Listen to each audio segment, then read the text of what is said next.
this direction. That is, this is the traction. This is the traction. This is P X. This is the P Y. Okay? Okay? So this formulation is suitable for us to investigate the equilibrium relationship between the stress components and the specified stress tractions, the external tractions, the service forces, right? The service forces. Okay, so that is what we will do next. So remember these two formulas. Remember these two formulas. Yes, this is traction on any inclined plane. These are two traction components on any inclined plane. And if, well, this is the case when we consider the point which is inside the solid. But when the point is just on the traction boundary, so we see that these two traction points actually are service forces. So from this equation, we will see, okay, when these are sigma x, sigma y, tau xy, tau yx are stress components for the point on the stress on the traction or stress boundary. So these stress components should be equal to the service forces, Fx and Fy, service forces. Okay. Okay. We've defined the stress boundary conditions. So when we just consider the stress boundary conditions, well, actually these two formulations should be considered. That is, we have to find the stress components for the points at the boundary. They should be equal to the service forces. So these are the two conditions provided for us to solve for the differential equations. Okay, differential equations. Okay, so these are boundary conditions, and then let us have a furthermore discussion about this. So first, stress boundary conditions actually are equilibrium equations for points on the surface, on the traction surface or stress surface. Okay, this is being stated, expressed. So this is the first point. And the second point is that valid for every point on the surface. Valid for every point on the surface. And the third one is the service stresses. So service stresses, that is stress components, stress components on the surface for the points on the surface. Well, I ask you to think about the stress we are going to determine in your mind. Just think about in your mind. We are going to solve for the stress components for a solid. Actually, we may categorize these stress components into two types. One is stress for points which is inside the solid, and the other type is the stress components on the surfaces, on the boundaries, on the surface, on the curves of a solid. Okay, so service stresses and service forces, that is external loadings.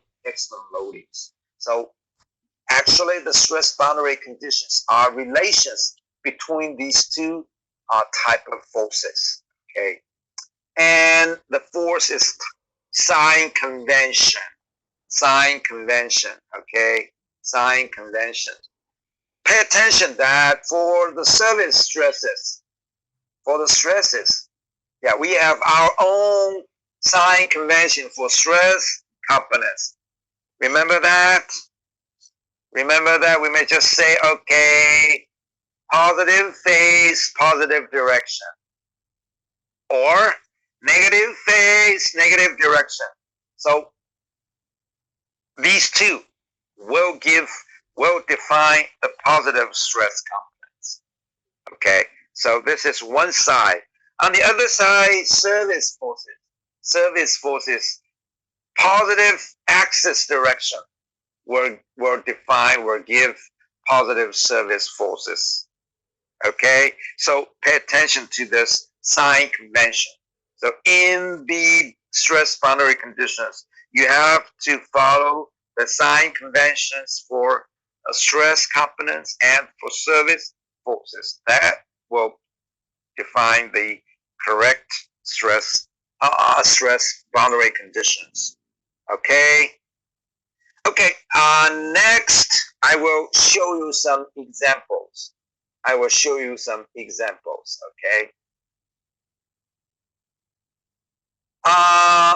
Well, the first example is a rectangular plate. And we establish x coordinate and y coordinate here. And okay, all the boundaries are straight line segments, and all the boundaries are normal to coordinate axis. So this will be the most simplest case for the boundary conditions.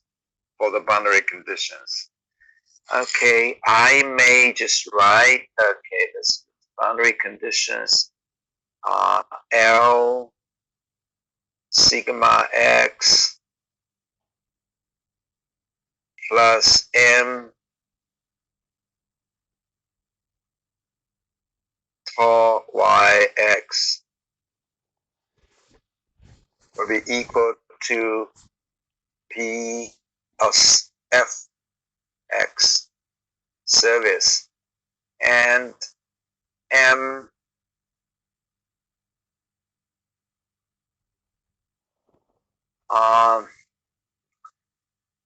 sigma x, sorry, M,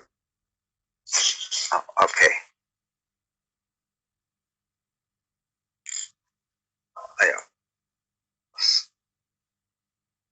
R sigma x plus M tau y x equals Fx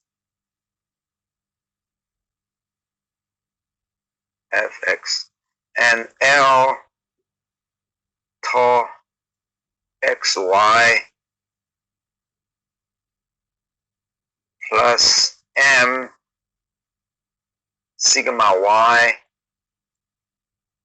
equals Fy. Okay, remember what are these two formulas? Actually, they are boundary conditions in a general form, right? And now, let's say we have straight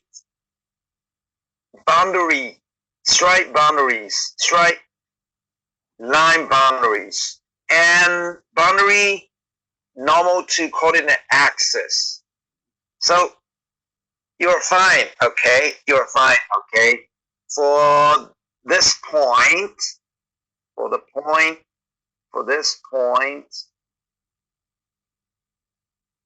actually you will understand that because this is the out normal is just in x direction, so you will see L will be equal to what? Tell me what?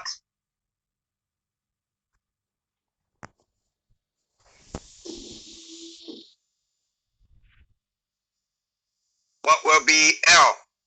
Well, you may just tell me via the chat, or you may just tell me, use your microphone. What will be L? What? Cosine alpha. Cosine alpha. Yes. Cosine alpha. I know, but I just ask. This will be the phase, which is normal to x, and the normal direction is just x direction. So what will be L? Well, some of you just tell me cosine alpha, and the other tell me 0. Cosine 0 will be equal to actually y. And m will be sine alpha will be equal to 0. Will be equal to 0. And so substitute these two to this equation. So you will find 0 cancel 1. So sigma x will be equal to fx.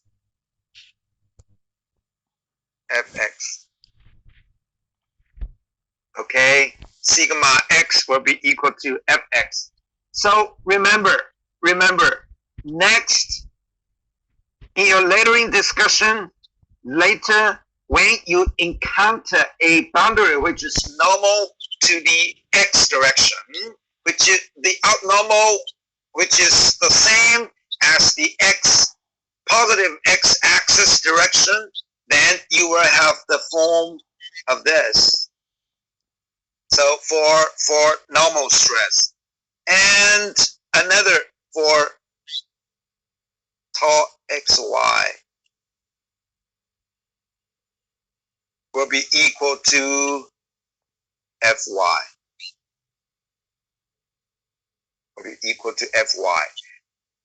I'm sorry. In this figure, the survey force use the symbol with the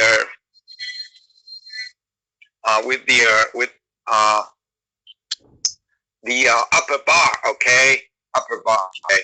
So remember this specific form. Remember this specific form. Okay, remember this specific form. And for this one, what about things for this one? For this phase, what will be the exact form of the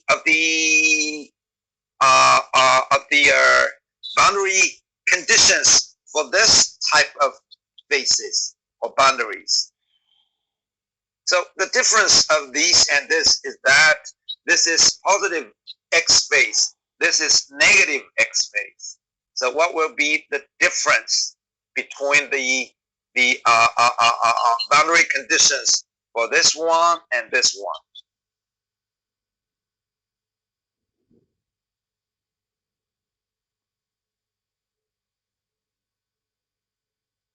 Well, do any of you can tell me? Sign correct. Sign will change negative. Sign. Okay, some of you tell me that the sign may be different. Okay. Okay, good. I'm very glad that you pay attention to the sign. But if we have a detailed discussion about the sign convention, well, you will find, okay, sigma x, the sign for sigma x, okay, is positive in the positive direction. And about this, the positive direction is along this direction. So when we have a positive surface forces, we could just write sigma x is equal to positive. Okay. But when we consider the points at this point, okay. Well, the negative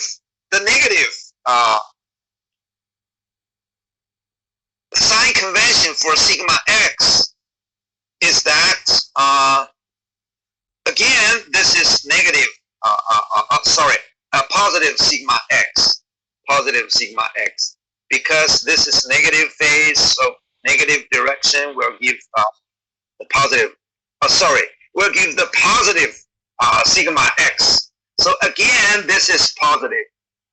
But when fx is also, in positive direction,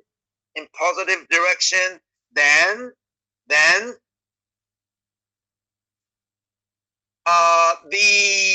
the sorry, I have confused about this. So please wait for just 30 seconds, okay? Okay, sir.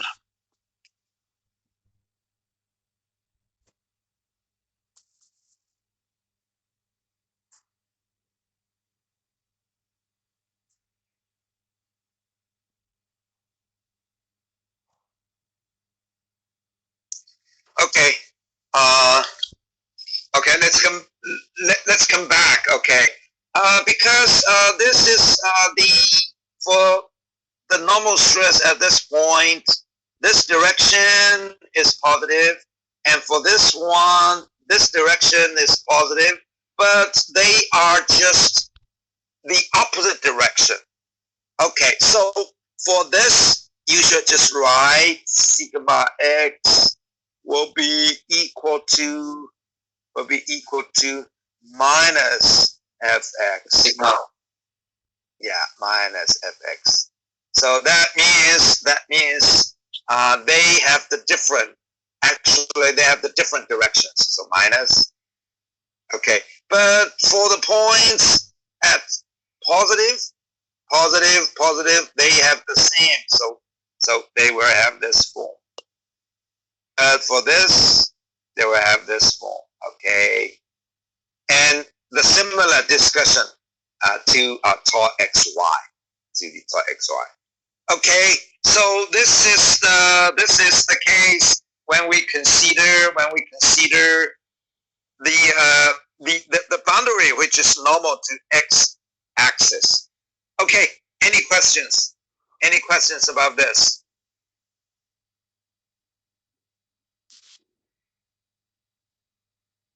Any questions? No. No, so I got a question. Yeah. Previously, just when you asked question about the value of L on the positive phase, some classmates, they reply that L is equal to cosine alpha, and then yeah.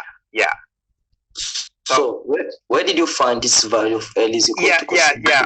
Okay, good. Very, very good question. Very, very good question. Okay. I may explain about this. Because for this one, actually, L equals -1, right?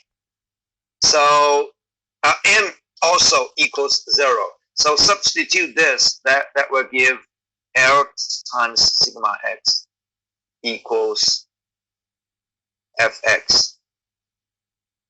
That is sigma x equals minus fx. So that will be the same. That will be the same as the explanation previously proposed, right?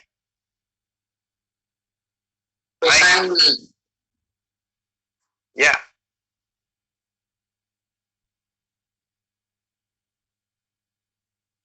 Any more questions? Or is it reasonable for my explanation?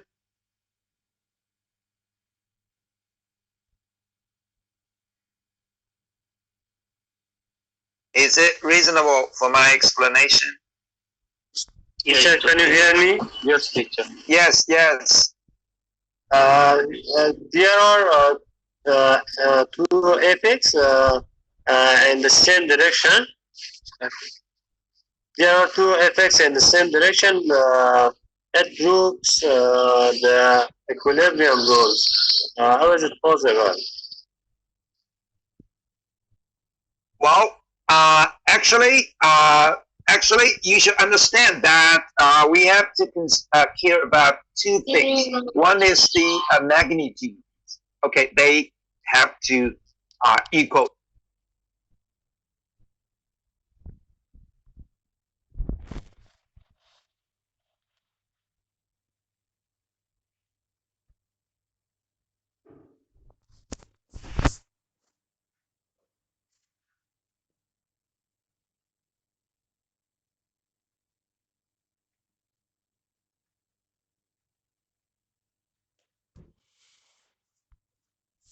And okay, if some of you want to get the exact form just from the general form of this, okay, for the positive phase, because R equals 1, M equals 0, so you will have sigma x equals fx. But for the negative phase, because R equals minus 1, and so you will have minus sigma x equals fx. So you will see sigma x equals minus fx. Okay, and Okay, from another word or from another point of view, you may just think. So what will be the case when fx points to the positive x direction? Is it tension? Is it tension? Yes, it is tension. So when tension is applied to the boundary, always we have sigma x will be equal to this tension. Okay. But what about the case for this one? What about the case for this one? What about the case for this that should one? be tension, teacher, because it's That's compression. That's compression. Yes, compression. Yes, Compression. compression. Yes. So when you encounter the compression is applied to the boundary, then you will have the form of this. Okay. And for the shearing stress, if we have the positive service forces on the positive, well, again, substitute this to the equation. You will have tau xy equals this one. But on the negative side, well, because R equals minus 1, so you will have minus tau xy will be equal to Fy. Okay, so very similar formulation. Very similar formulation. Okay.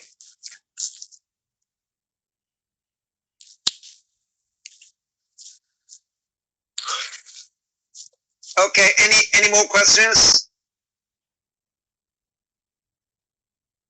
If no, well, I propose a question for you.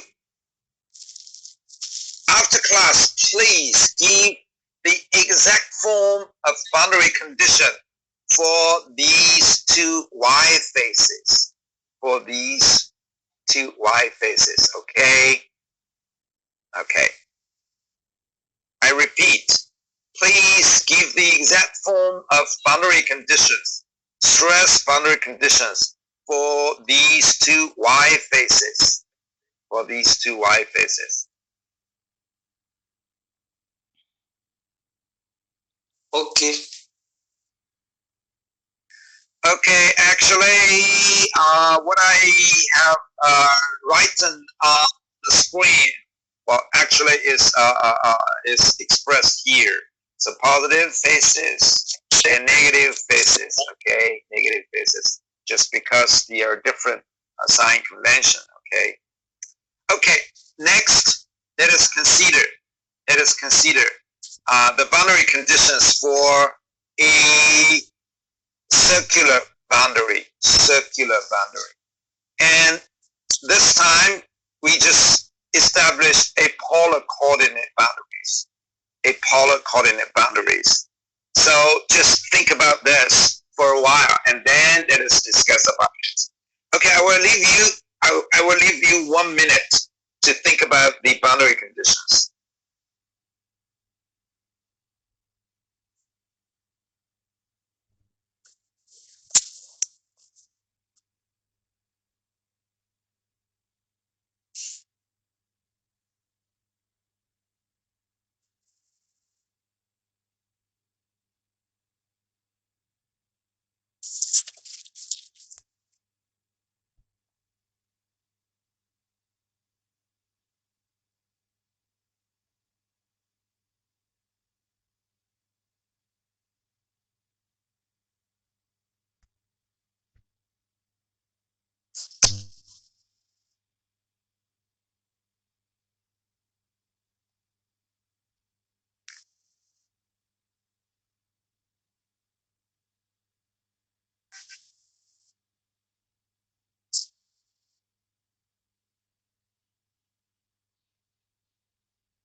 Okay. Well, although this is what is called polar coordinate boundary, polar coordinate system, r theta, and you will find some very similar thing.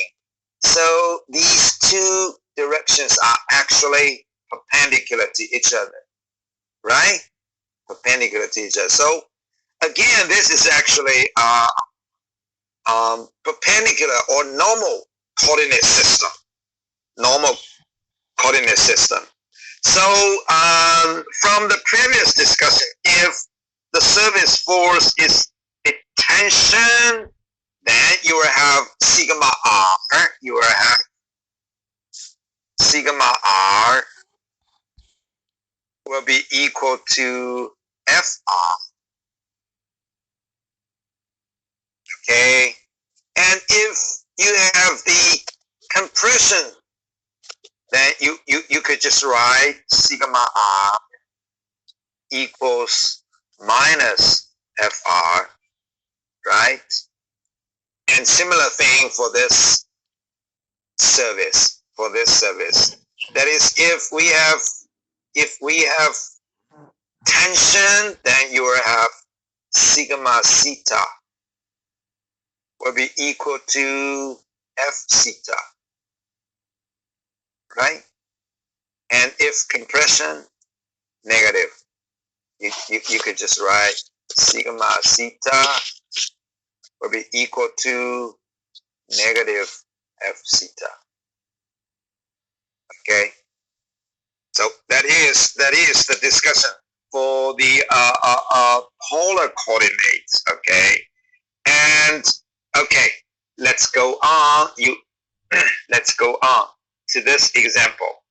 Okay, everybody, I will leave you 5 minutes. Please just write the stress. Please just write the stress conditions for this problem. Okay, because you know this is a displacement boundary, and the rest three, this one, and this one are so-called traction boundary or stress boundaries. So please give the boundary conditions for these three stress boundaries. Please give stress boundary conditions for the stress boundaries. Okay, so I will leave you 5 minutes to complete this problem. Okay, let's have 5 minutes exercise.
Okay, everyone, do you get your results?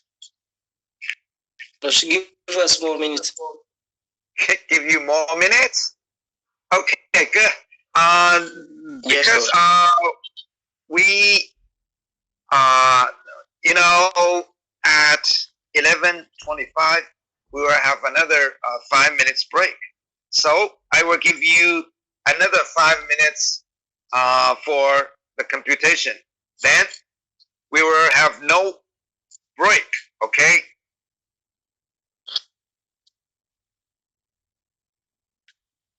Okay, Rosh. So please continue your analysis Okay. for another 5 minutes. Then we will discuss about this. But we will have no class break. Okay.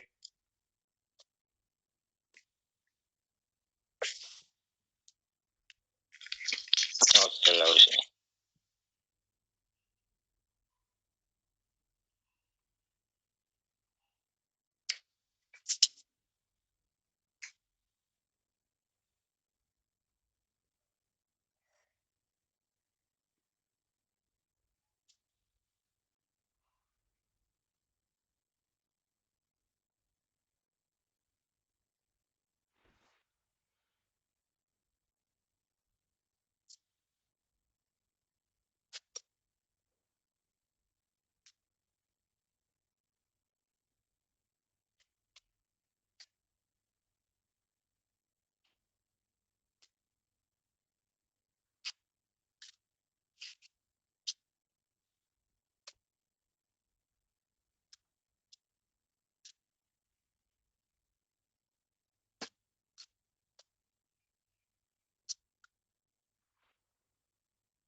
Okay, everybody, another 5 minutes passed. Do you get your result? And let us discuss about this, okay? So, we have 3 boundaries to investigate. And first, this, because this boundary is very, very easy to write its stress boundary conditions, because for this phase it is traction free. That is, there is no external forces, no service forces acting on this phase. So we could just write sigma x. Yes. And sometimes we may just write x equals L, because for this phase, actually, the coordinate is x equals L. So when we write this to express that the normal stress sigma x, the normal stress sigma x for the points on this phase, for the points when x equals L. So this will be equal to 0, because no forces acting on this phase. And tau xy when x equals L will be equal to 0. Okay, so easy. It is the most easy phase, the easiest phase. And the second, well, I think you should consider this phase. Okay, you should consider this phase. And this phase is y phase. Y phase. So you should just write sigma y when y equals a half h. A half h. So, and tau y x when y equals a half h.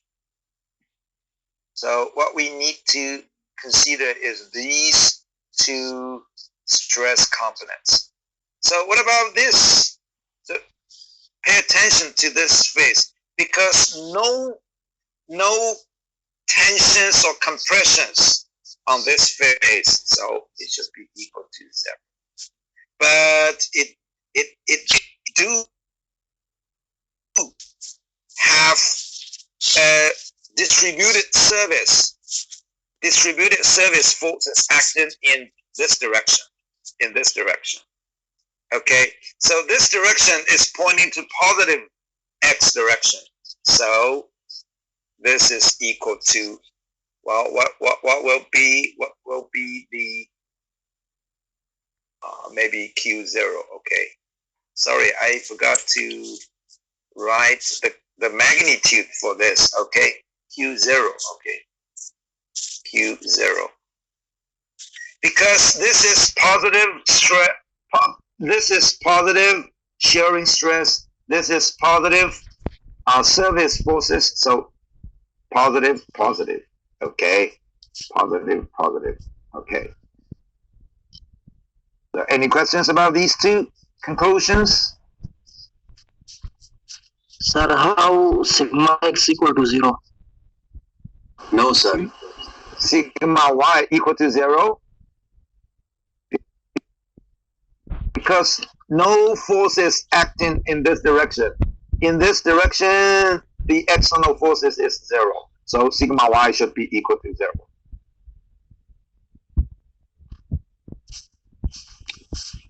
Okay. A question. So the upper distributed load, triangular distributed load, it doesn't affect the bottom face? No, no, no, no, no, no, no. You consider two. Well, what should I say? Right now, we are just consider the equilibrium at boundary. We do not consider the equilibrium at the points inside the solid. So note that always we should write this sign, and this sign. All these symbols express the points just at the boundary. Okay? We do not consider the exact stress distribution for points which are inside the elastic solid. No, just the boundary. Just the boundary. Okay?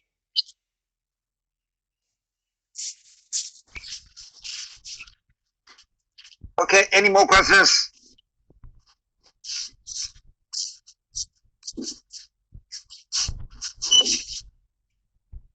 Hello, Professor. I have Yeah. one question to ask you. We only consider the boundary condition on the phase that load acting on. Is that it? This time we are considering the traction, the stress boundary conditions. So obviously we only consider the boundaries on which there are service forces acting on. Okay? Thank you, Professor. Okay, let's just go on. We still have the third service, that is this service. Okay, again, we know that sigma y, because this is y phase. Sigma y, when y equals this time minus a half h, okay? This will be also equal to 0 because, oh, sorry, not 0.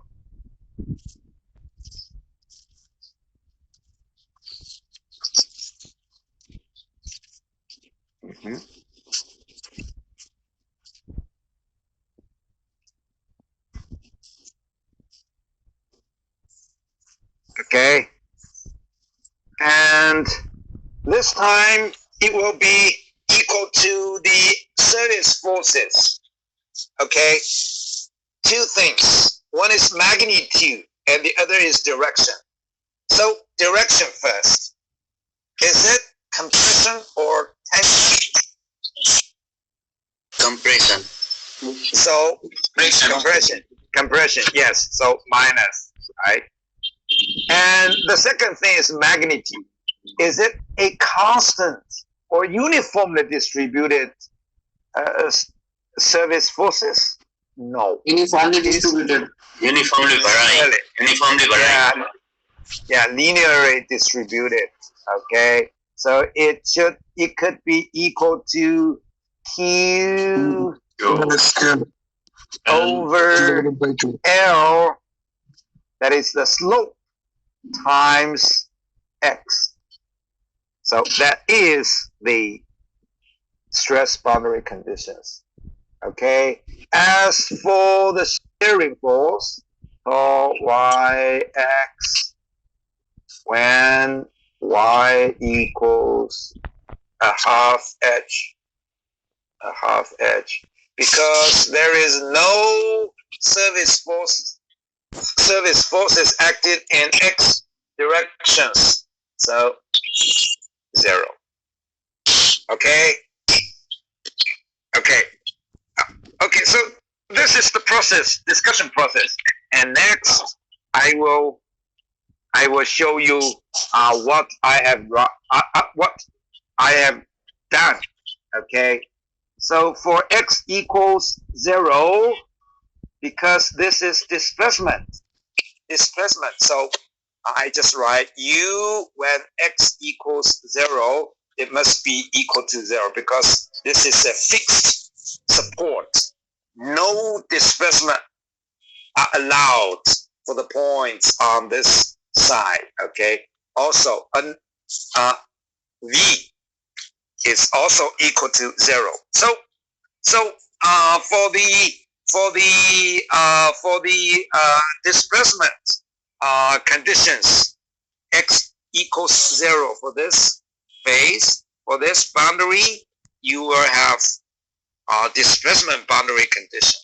And for the x equals L, that is traction boundary. So you will have sigma x when x equal L, 0, 0 because it is traction free. And for y equals a half h, that is this phase. So sigma y minus q over L times x. Okay, and tau y equals 0. And for the last one, when y equals a half h, so sigma y equals 0 and tau equals q. Is it so? So these answers are exactly the same as what we were discussing. Okay. Okay. So this is a example. Okay. Another example. Well, because of the time, I will not. I have a question. Yes. For the previous one, right? Yeah. What for this if, one? Okay. What if the x is or the Cartesian x is at the point, like at the end point of the joint? Sorry, I cannot catch your meaning. So what do you mean? I'm saying, what if you say this line of x-axis is on the middle? What if it's not on the middle? What if it's on the boundary? You mean the axis is established at the middle of the height, right? Yeah. What if it's on the middle? It's on the surface? Okay, very good question. Actually, the stress boundary condition or the displacement boundary condition have nothing to do with the coordinate established. No matter what kind of coordinates are established, well, the boundary conditions are the same, but the exact forms may be a little bit different. For example, if I establish a coordinate like this,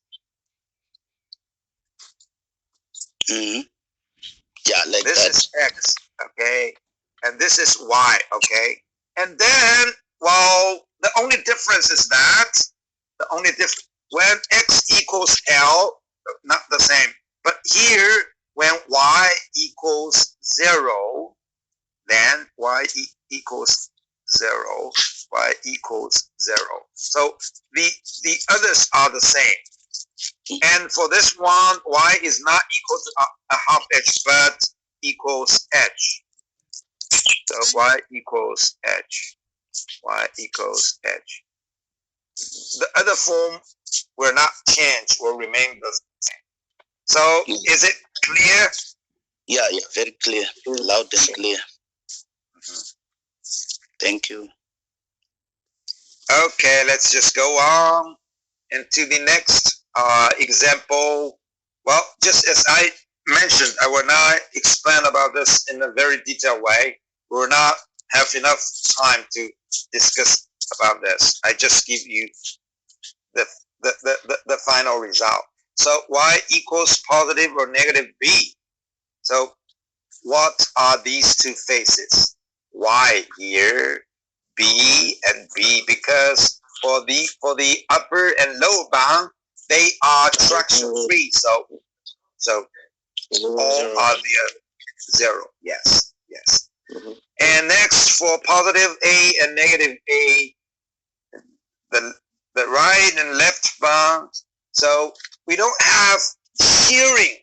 We don't have shearing surface forces, but we do have some tensions. Okay, so sigma will be equal to this one, and tau will be equal to 0. And because these curves are parabolas, so I just write this one. Okay, I just write this one. So easy for us to determine the stress boundary conditions, right?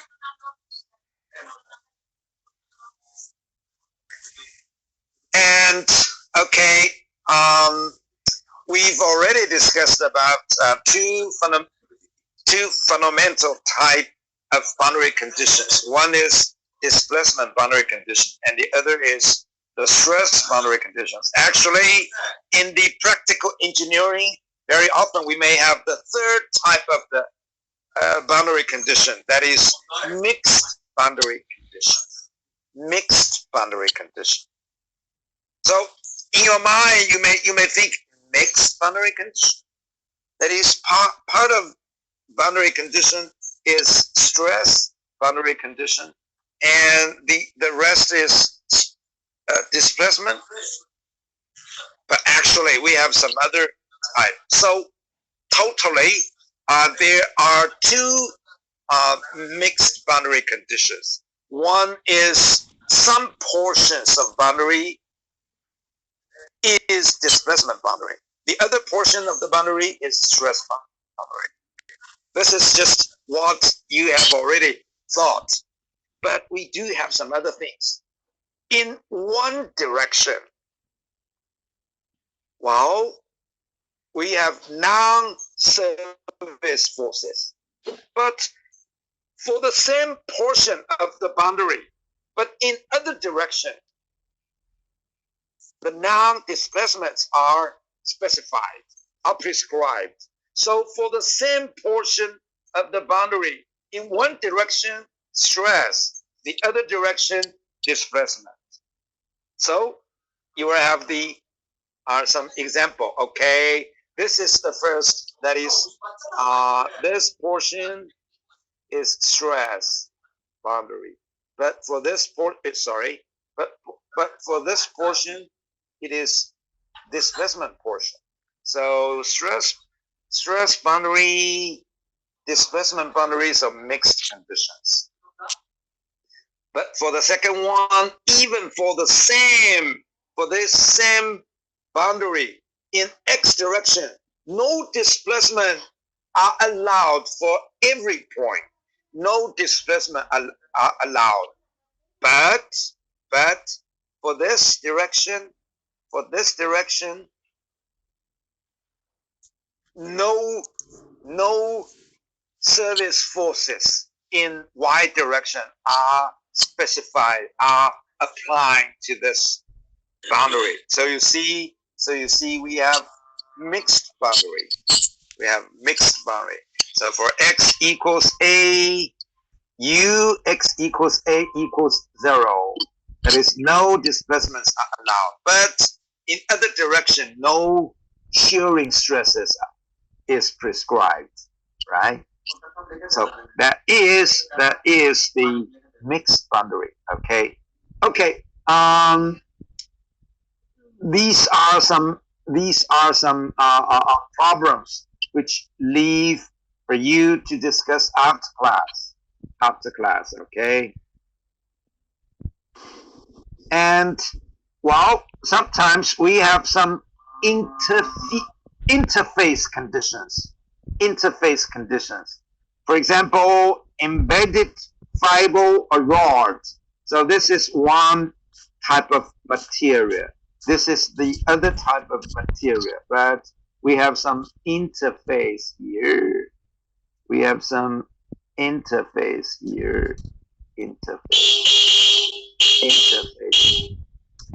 Interface. So we have interfaces. And for layered composite plates, one type of material, the other materials. So you see you have interface. And the third, this circle is interface. Okay, so for these interface conditions, well, we have to consider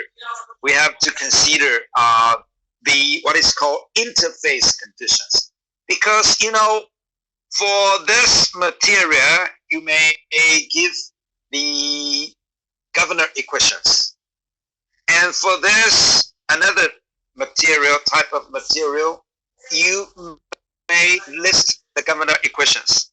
But for these two type of material, for these two different sets of governor equations, well, how can we consider the boundary conditions? Actually, this is the common boundary for both first materials. Well, you see, actually they may behave some property like continuous or interact. So for displacement, may be continuous. For stress, they may be act to each other. So this are something about concerning the interface conditions. So this one, for this type of material, I will leave you to read after class, okay? In the class, I will continue our discussion about section 2.7. It concerns Saint-Venant's principle. Okay, the idea of this principle is that, well, sometimes, for example, sometimes if we consider the boundary condition like this, a concentrated load, and yes. Suddenly I lost my connection. That's why I re-entered the meeting again. So is that okay? Is that any problem? I beg your pardon? What?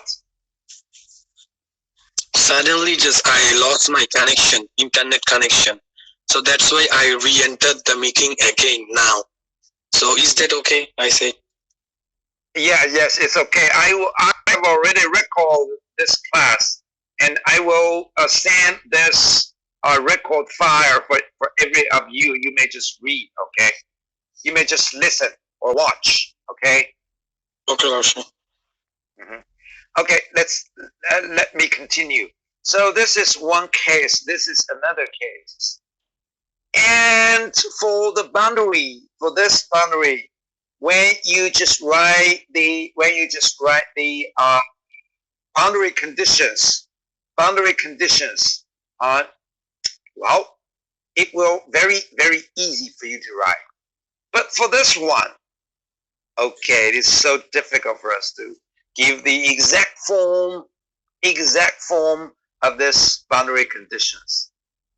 So that will bring us some questions to think. Well, it seems that for this one, when we just solve for the stress distribution for this problem, it seems a little bit difficult. But for this one, it seems very easy.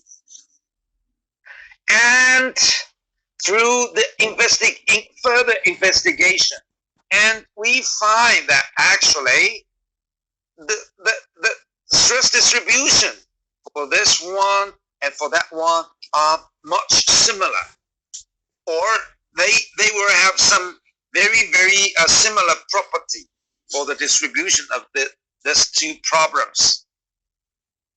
So Saint-Venant give the explanation for this one, and the principle says that if in the what is called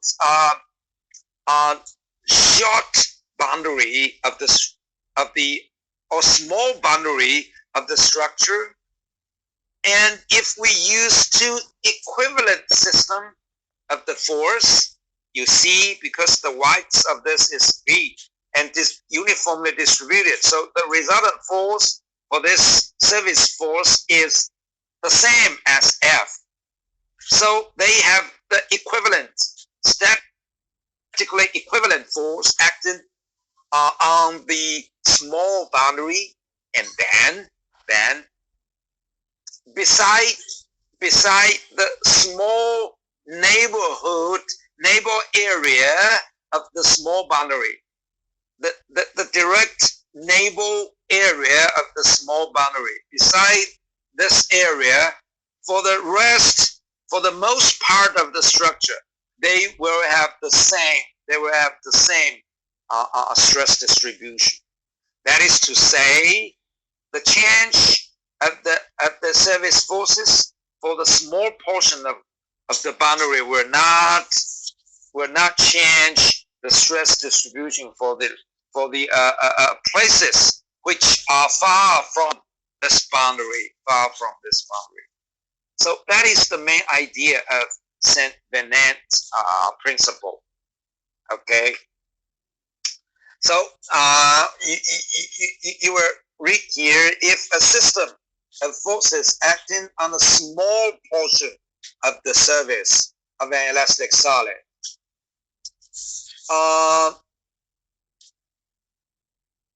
if this is replaced by another statically equivalent system of the force acting on the same portion of the surface, that is what I mentioned about, that is using a statically equivalent force to replace the previous force. Okay, then the redistribution of the loading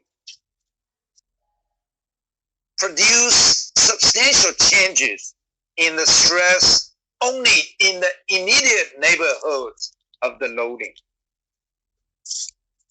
The stresses are essentially the same in the parts of the body which are at large distance in comparison with the linear dimension of the surface, which the forces are changed. Well, you may see it is so tough to read about the principle.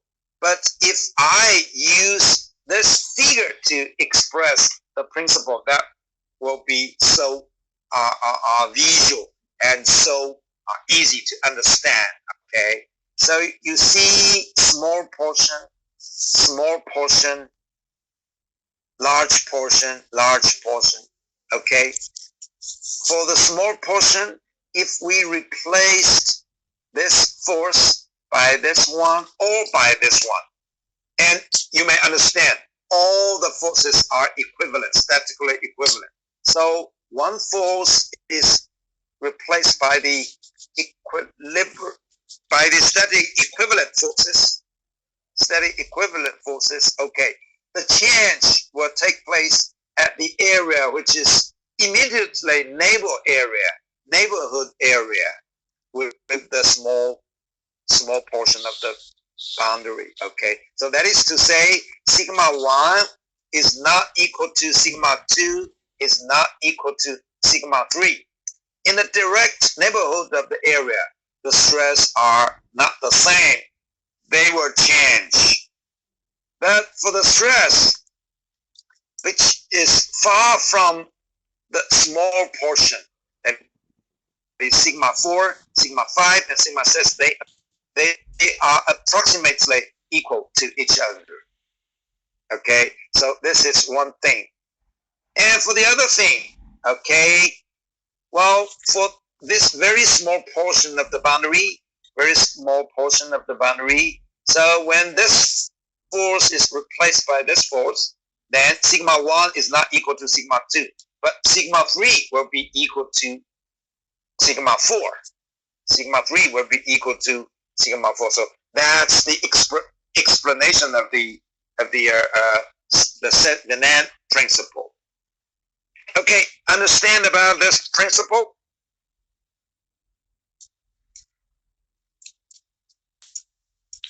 Yes. Okay, good. If you understand the principle of Venant, then you may understand that in our later discussion, very often we need to replace a complicated force by a relatively easy form of the forces in order to write the stress conditions. So very often we will do this, and then you will find some examples.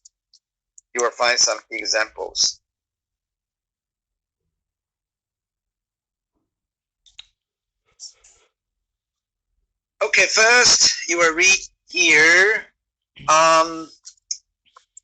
If we have a statically static equivalent, that is to say, this force have these two forces have the same magnitude but with opposite directions. That is to say, the resultant force of these two forces is zero. So you should understand, for this neighboring direct neighborhood of area, sigma 1 is not equal to 0, but for the places which is far from this neighboring area, the stress must be 0. Okay, if for this one we don't have any forces acting on this, so the resultant force is equivalent to this one, but within the direct neighboring, the distribution of the forces are different, but far away, the stress are the same. Okay.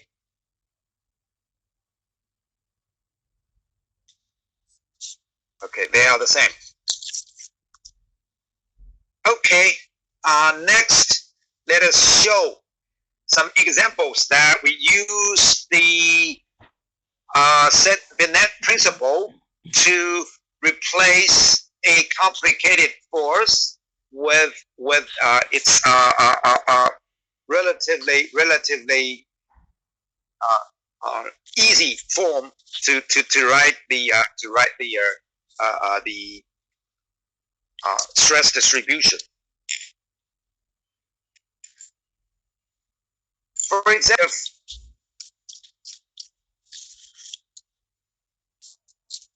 this is a structure which is restricted by two fixed end. Originally, you may just know that, okay, for the left side, for the right side, they are displacement boundary, right? They are displacement boundaries, right? Yes. But in our lettering solving process, very often we use what is called stress formulation. That is, everything is concerned with stress. So it is not difficult for us to use displacement boundary conditions to solve a practical problem using stress formulation. Because in the stress formulation, no displacement quantities are required to consider. So you see, it's not difficult for us to write the boundary conditions. So how do we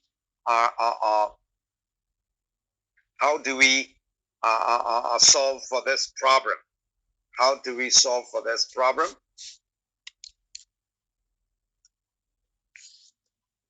Okay, and we may do like this. So because you know this is a fixed boundary, so we may have support reactions. But the problem is that the support reactions are distributed forces which are unknown. The distribution is unknown. What we know is, okay, we have distributed forces Fx bar, Fy bar, Fx bar, Fy bar. What we we only know is, okay, we have distributed forces acting on both sides of this boundaries. So you see, it is a little bit difficult for us to just write the stress boundary conditions because we don't know the exact distribution of the earth forces. But it is not so difficult for us to find the resultant forces for the support reactions. That is axial force, shearing force, and bending moment. So in this case, what should we do? Look at here. So when we consider sigma x at its boundary, then we just find its resultant force induced by sigma x on this boundary, and then it should be equal to the reactions. Okay, the resultant force is Fn. So from the left to the right, you will have the stress boundary conditions. So instead of consider the exact distribution of this, which is unknown, we just use its resultant force. So you see, actually write this equals this. You will give a clear form of the stress condition. And similarly, when you consider the force times y, here times y, that is the force, the moment of this force induced by this force with respect to x-axis. So that is actually the bending moment. So this is the second, and this is the third, the shearing force. This is the third. So you see, if we change the distributed load to the concentrated load, well, that will make change of stress distribution within the direct neighborhood of the area. That is, within this very small area, the stress distribution are different. But for the most part of the structure, the stress distribution will be approximately the same. So you see, very, very often, we were using Saint Venant principle to replace a complicated form of the stress conditions to relatively easier form. Okay, so that is one example. Okay, any questions about this?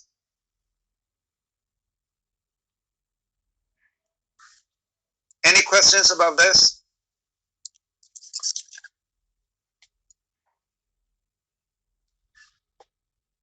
No.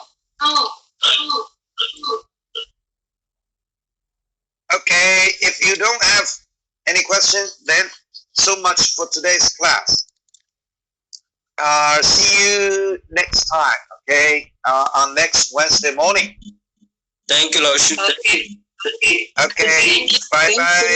Bye-bye. Thank you, sir. Bye-bye. Bye-bye. Bye-bye. Have a nice day, sir. Thank you. Same to you. You too. Bye bye. Okay.